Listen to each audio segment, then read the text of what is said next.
question is, how can you believe in God that you can't see?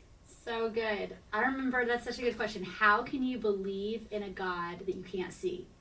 Because we can't see him. Right? Some people, you hear about these experiences where Jesus appears to different people in different religions, right, in their dreams, or, like the Apostle Paul, he had his road to Damascus experience. But for me, like, I've never seen God.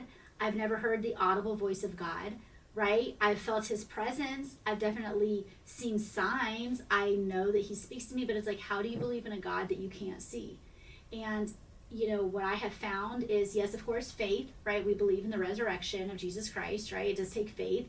The real way that I help people believe in a God they can't see is to help people understand that he's written his law on our hearts. It's like, once you understand that it's like that God has given us the 10 Commandments, that he's written his law on our hearts, every single person knows that where does morality come from?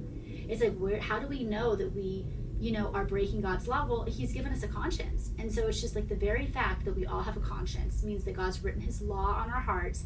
That means that there is every single, like, morality appeals to a higher authority. And so when I talk to people, and what I discovered for myself when I was 19 years old was like, oh my gosh, like, being a good person can't get me to heaven, can't get me to have a relationship with God. Like, sin separates me from God. I know that I have sinned because I know that I've done things that are wrong.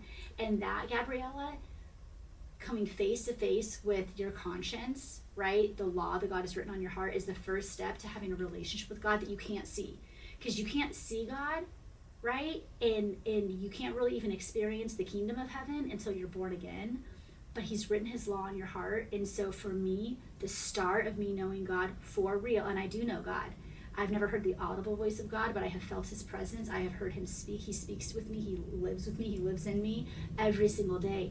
But Gabriella, if anybody out there is searching for, how do I know if God is real? Well, they have to first look at their heart and be like, man, like, do you have sin? Like, do you have your conscience? Like, have you ever done anything wrong? And what's interesting is when the Apostle Paul was writing to the believers in Rome, he was saying, listen, like the way that we tell people how to know God is we use the law, because the law is meant to lead people to Christ. The 10 Commandments, right? It's like, because God's written out on our hearts.